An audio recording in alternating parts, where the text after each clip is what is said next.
Well, first of all, good morning to everybody. I'm absolutely delighted to be with you all here this morning. It's a great initiative and we're very proud to be playing our part in it. I lead IBM's business here in the UK and Ireland. Probably not surprisingly, most of you will know a little bit about IBM. As a corporation, we operate in more than 170 countries around the world, and we employ over 430,000 people around the world too. 20,000 or so of which work for IBM here in the UK.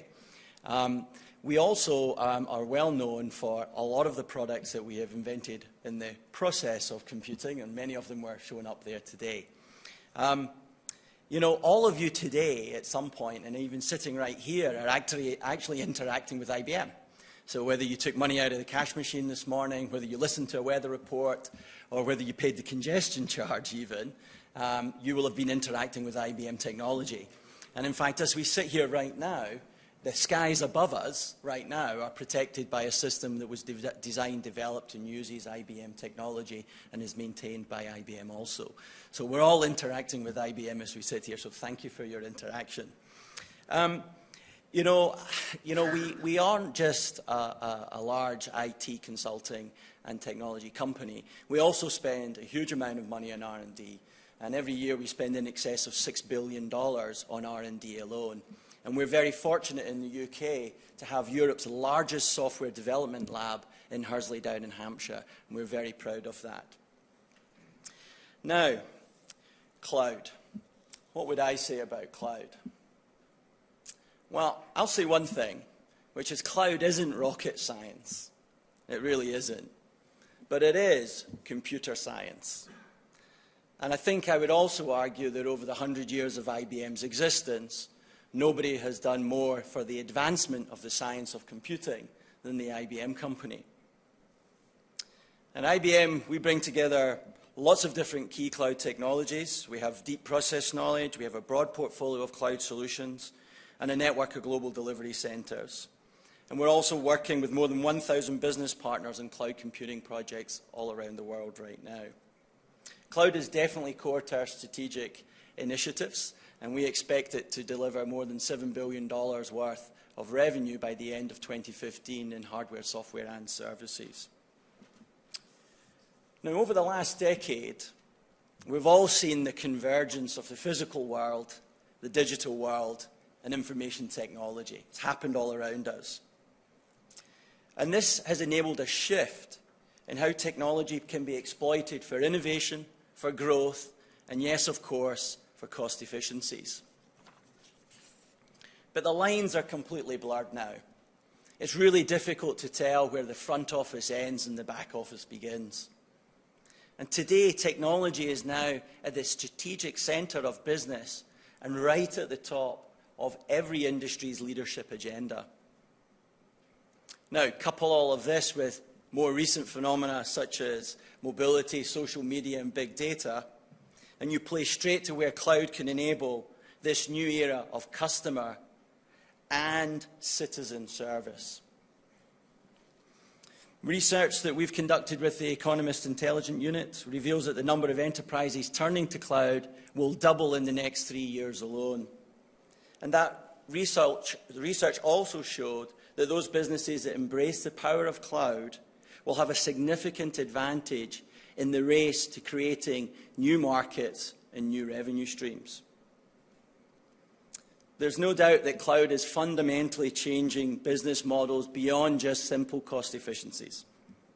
It's no longer that the big consume the small, it's more that the fast consume the slow. Cloud enables a new level playing field. There's no David, there's no Goliath anymore. But cloud is an enabler to delivering lasting economic, social, and environmental outcomes. And let me share with you 3 examples of organizations who have achieved just that. The 3 are Wimbledon, who are delivering economies of scale, agility, to enable a better consumer experience. The Daresbury Lab, enabling economic growth and collaboration across academia, government, and business. And a leading homeless charity, who are driving collaboration through a social enablement platform to help break the cycle of long-term homelessness. Now, cast your mind back a few short weeks. The country was in the midst of another global sporting event, an occasion, Wimbledon. And IBM's been the technology provider to Wimbledon, the All England Lawn Tennis Club at Wimbledon, for the past 23 years. And in the last 2 of those years, we have, if you pardon the pun, served Wimbledon from the cloud. And some of the outputs and some of the results have been quite interesting, and I thought I'd share some of them with you. 20% increase in access from mobile devices year to year, this is. The tournament website this year received 16.9 unique visitors and 393 million page views in the 2 weeks of the tournament. Page views, that's grown 27% year to year on the prior year. And here's the power of the cloud. The cost per page view is down 31%. In addition to cost efficiency capabilities, there's other capabilities that cloud is enabling Wimbledon with. Flexibility, the ability to manage unforeseen spikes, obviously. Who could have foreseen a Federer versus Murray final on the final Sunday? Not surprisingly, page views were double that Sunday versus the prior year's final. But actually, surprisingly, the majority of them came from outside of the UK. The ability to scale over the past 2 years, visitors have increased 24%. Again, the power of the cloud. The cost per visitor has reduced 21%. Security, protecting data 24/7 against nearly 80,000 cyber incidents per day, every day. And finally, sustainability. Energy consumption reduced year to year, 38%. Cooling demand reduced year to year, 48%. And finally, floor space reduced 54%. I think we would all agree that cloud has helped Wimbledon. My second example, the Science and Technology Facilities Council, STFC, at Daresbury Lab. Now, for those of you that don't know Daresbury, it is the base of the UK's largest supercomputer. And back in March, IBM and STFC announced a major collaboration to create one of the world's foremost centres in software development. Essentially, this is high-performance computing in the cloud. The Daresbury Lab establishes high-performance computing as a highly accessible and invaluable tool to UK businesses. Now, why would you all care about that? Well, in 2010, IDC estimated the successful exploitation of HPC could lead to an increase in European GDP of between 2% and 3% in the next 10 years. In today's numbers, that's an additional £25 billion to the UK Treasury and 500,000 new jobs. In summary, Daresbury gives access to world-class supercomputing capability to the many organisations who would not otherwise have had access. It fosters great collaboration between academia, government and business, and it provides an energy-efficient infrastructure to support both traditional computing projects, but also big data projects too. Finally, my third example.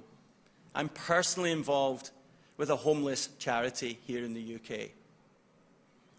Our vision is to create a social enablement platform to help not just the people and the volunteers that work for the charity, but to help the homeless themselves remain connected to society as a whole, and more importantly, to the services that are there to support them.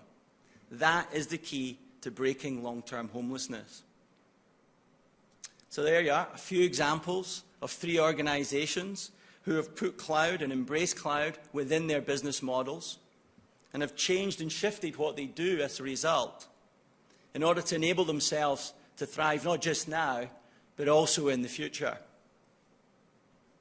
So what does the future look like? It's a great question. Do you know that it's estimated that currently today, 2.5 quintillion bytes of data are created every day? 2.5 quintillion. That's 18 zeros, just if you were wondering. 80% of that data that's produced is unstructured. So how do you start to deal with that phenomena with traditional IT tools? I would argue that you can't. In the last 2 years, through research, IBM has developed a new system called Watson. Now, Watson is not programmed. Instead, through data, it can learn from evidence and outcomes, get smarter with every interaction. It is able to navigate complex human language, dynamically generate possible hypotheses to complex questions, and apply analytics to weight and optimize responses. And over the past 12 months, we've put Watson to work with clients all around the world and helping them move away from search and moving to discovery, away from possibilities and getting to probabilities, and away from simple outputs to intelligent outcomes. Let me give you an example of what we've been doing in healthcare, what Watson, I should say, has been doing in healthcare. This is a really good example. Do you know that today, according to experts, only 20% of knowledge that doctors use in a complex diagnosis is evidence-based? Only 20% is evidence-based. The result? 1 in 5 diagnoses are either incorrect or incomplete. And in fact, in the US, 1.5 million medication errors happen every single year. What can Watson do to help that? Well, Watson can pore through 200 million pages of medical R&D and form an evidence-based response for a doctor in less than 3 seconds. An entirely evidence-based response in less than 3 seconds. So yes, Watson can help reduce the cost of healthcare, but it can also help improve mortality rates and get better patient quality care. Now, Watson and the computational power that is required to drive Watson today is housed in a computer about half the size of this room. By the time this decade's out, ladies and gentlemen, that power will be in something the size of your smartphone. Look forward to your questions later. Thank you.